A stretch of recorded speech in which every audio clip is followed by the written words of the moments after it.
네, 여러분 안녕하십니까.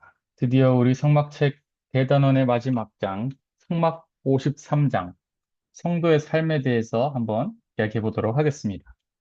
여기 지금 작은 아이가 밝은 빛이 나오는 저 문을 바라보고 있는데요. 이것이 마치 우리가 성도로서 이제 살아가야 될 삶에 대해서 좀 보여주는 것 같습니다. 여러분, 성막에 대해서 지금 오랜 기간 여러분 공부를 해왔는데 마지막으로 한번 정리를 해보는 시간을 가질까요? 음. 우리가 많은 걸 배웠잖아요. 세마포장부터 시작해서 기둥, 뭐 높받침, 너무 많은 걸 배웠어요. 그런데 최소한 우리 이 지금 그림 안에 있는 성막 이 뜰 안에 있는 것들 만 한번 짚어봅시다. 성막 문을 열고 들어가면 바로 앞에 뭐가 있습니까? 음, 예, 번제단 있죠. 번제단 지나면 뭐가 있습니까? 음, 물두멍이 예, 보입니다. 물두멍이 있고 물두멍을 지나서 성소에 들어가면 왼쪽에 뭐가 있죠? 향당.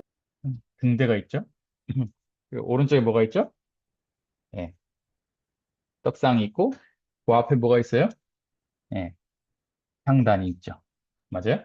맞아. 향단 지나가면 뭐가 있어요? 우리가 오늘 발표에서 또 들었던 법궤가 있잖아요. 그죠? 맞아요? 그래서 우리 죄가 씻어지는 곳이 어딥니까? 우리 죄가 어디서 씻어지죠? 속죄소입니까? 흑제서요? 어, 예, 일단 번제단에서 죄를 씻죠. 뭐냐면 우리 우리 죄를 대신해서 제물이 죽잖아요. 피를 흘리잖아요. 그죠? 번제단에서 이미 심판. 저기 벌써 김미나 양, 조심 안 됩니다. 음. 번제단에서 먼저 죄를 속하는 그 제물이 불에 타잖아요. 그래서 십자가를 뜻합니다. 그죠? 예수님이 우리 대신 죽은 것처럼 우리의 죄가 없어졌다는 건 우리가 더 이상 죄를 짓지 않는다는 게 아니라 심판받을 죄가 없다. 처벌받을 죄가 없다. 그런 뜻이죠. 그러면 그걸로 성도의 삶이 끝납니까? 여기서부터 성도의 삶이 시작된대요. 물두멍에 가면 뭘 하죠? 음, 사람들은, 이제 기독교를 믿는 사람들 중에 우리가 예수님 십자가에 돌아가셔도 계속 자백을 해야 된다. 아까 요한일서 1장 7절 말씀을 가지고 자백을 해서 회개를 해야만 우리 죄가 씻어진다라고 얘기를 하는데 물두멍에서 우리 모습을 비추고 씻는 것은 우리의 원래 그 죄를 씻는 것이 아니라 우리의 죄악된 이 육체의 소욕, 우리 마음을 이제 돌아보는 과정을 말합니다. 성경은 분명히 구원을 받고 나서도 육체의 소욕과 성령의 소욕이 서로 싸운다고 하잖아요. 그렇죠? 그래서 우리 모습을 돌아보고 죽을 때까지 우리는 이 죄악의 속성을 가진 육체를 입고 있기 때문에 계속해서 나를 돌아보는 시간을 가져야 합니다. 성소에 들어가면 등대, 빛이 있죠. 네. 우리는 구원받고 나서 무엇을 선물로 받았습니까? 네. 성령을 선물로 받았대요. 그런데 성령을 쓸 줄 모르는 사람들도 많잖아요. 그렇죠? 근데 성령의 인도를 받는 삶을 배우는 것이 또 성도의 삶이라고 할 수 있습니다. 또 구원받은 이후에는 떡상, 교제, 말씀을 나누는 시간도 반드시 있어야겠죠? 네. 이 교제 속에서 우리 영혼이 더욱더 충만해지고 자라납니다. 그 다음, 향단. 향을 피우는데 예수님의 중보기도도 뜻하지만 우리가 하나님과 대화를 하는 것을 말합니다. 그래서 우리가 하나님과의 사귐이 있는 그리스도인의 삶이 있고 하나님과 사귐 없이 구원을 받았지만 그냥 세상 사람처럼 살아가는 삶도 있습니다. 우리가 이 하나님과의 대화를 하면 결국에는 하나님이 반드시 응답하시는데 여기 마지막에 우리 법계 언약계 하나님이 속죄소에서 우리를 만난다고 했죠. 시은좌. 맞아요. 하나님이 우리를 찾아오시는 어, 또 간증을 어, 경험할 수가 있겠습니다.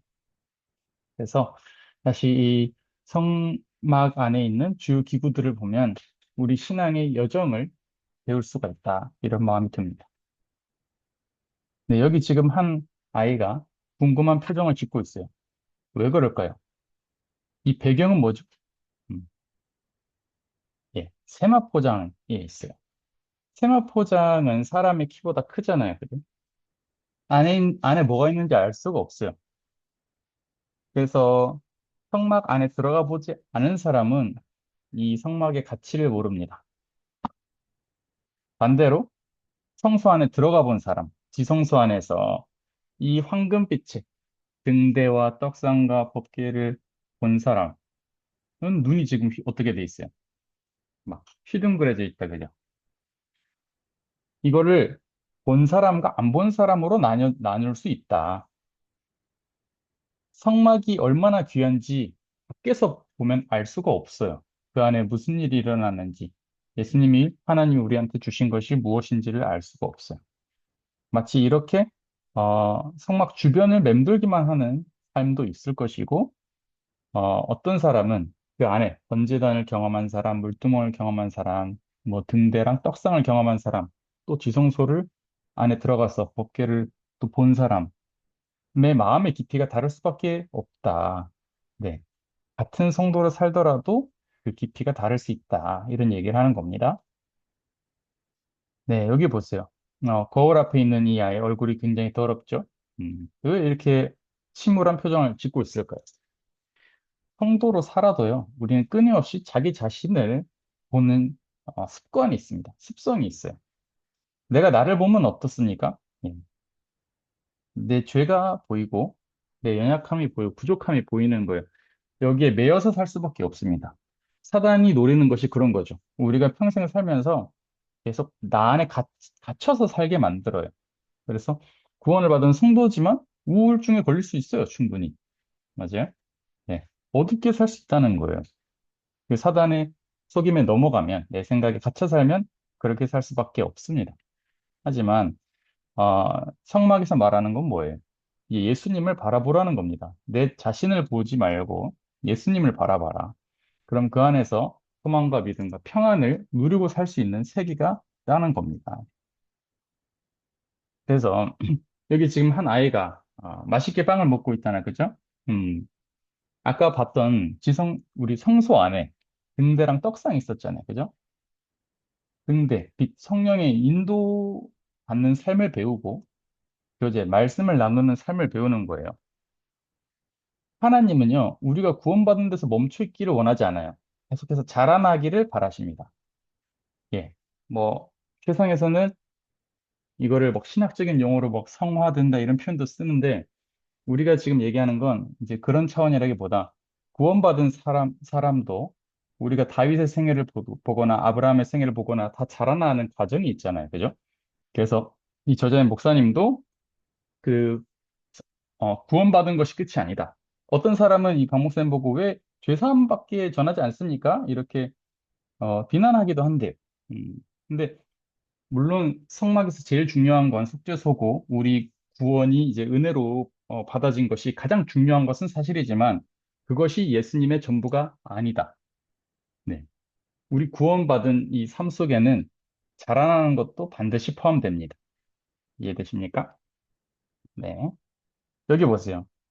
지금 창밖은 어떻습니까? 네. 막 천둥이 치고 폭풍이 몰아쳐요. 세상을 살아가다 보면 뜻하지 않게 우리가 감당하기 어려운 그런 어려움과 시련이 올 때가 너무 많아요. 그럴 때마다 구원받은 사람들도 넘어질 수 있습니다. 예, 시련을 받을 수 있어요. 그럴 때마다 저자의 목사님은 골방에 들어갑니다. 골방에 비밀이 있습니다, 여러분. 네. 골방에 들어가서 나는 왜 이러지 하고 생각에 잡히는 것이 아니라 성경을 보고 기도를 한다는 거예요. 그러니까 하나님과 만나는 시간이 반드시 필요하다. 내가 그냥 어, 바쁘게 사는 게 중요한 게 아니라 교회에서 어떤 모양을 내는 게 중요한 것이 아니라 나를 하나님 앞에 일대일로 두고 마주하는 시간이 반드시 필요하다. 저 시간을 가지는 사람은 지금 저 사람 표정이 어떻습니까? 폭풍이 몰아쳐도 마음의 평안함, 믿음을 가질 수 있는 어, 기회가 되는 거예요. 그래서 하나님을 잠잠히 찾는 하나님과 대화하는 이 삶이 있다. 성도의 삶 속에서. 맞죠? 여러분, 다니엘 기억나십니까? 네. 어떻게 사자굴에 들어갔는데 마음이 평안할 수가 있어요? 하나님과 마음이 연결돼 있었다는 거예요. 그래서 지금 우리가 가족들이 있는 미얀마도 마찬가지잖아요. 미얀마라는 나라만 보면 사실 어둡고 절망적인 조건이 너무 많잖아요. 근데 그 안에서도 한 줄기 빛으로 하나님 우리한테 나타나시니까 그 힘으로 다시 밝게 살아나갈 수가 있는 거 아니겠습니까? 네. 그래서 이 세상을 어차피 살아가야 됩니다. 성도로서 세상에서 직장도 가져야 되고 각각 인생의 그 단계별로 우리는 많은 퀘스트도 깨야 되고 넘어가야 돼요. 근데 중요한 거는 세상은 닫힌 문이다. 이해되십니까?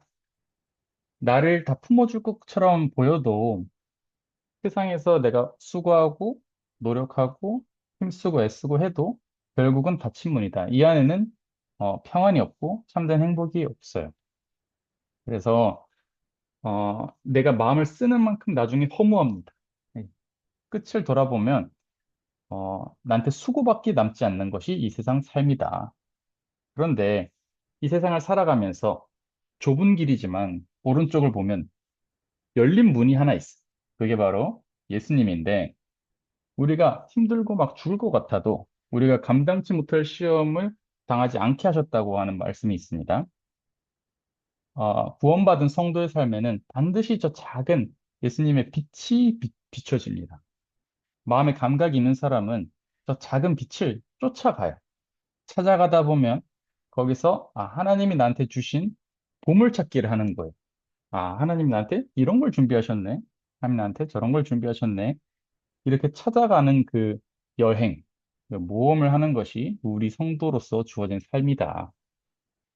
그래서 성도로서 때로는 예수님을 버리고 포기하고 세상과 똑같은 마인드셋으로 세상만 바라보고 살 때는 그 끝은 되게 허무할 수밖에 없는데 우리한테 주어진 저 짧은 어, 이제 예수님의 그 빛을 바라보면 우리 마음에도 또 다른 평안, 어렵지만 그 안에서 또 행복을 맛볼 수가 있다. 그래서 53장의 성도의 삶에서 한 구절 소개하자면 저가 빛 가운데 계신 것 같이 우리도 빛 가운데 행하면 우리가 서로 사귐이 있고 우리가 어, 예수님이 빛이라고 했잖아요. 그죠? 빛 가운데 우리가 같이 행하면 예수님과 서로 사귀면서 이 어려운 세상을 같이 헤쳐나갈 수 있는 그런 삶이 되겠습니다.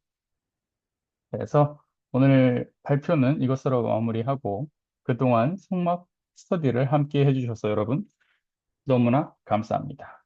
마치겠습니다.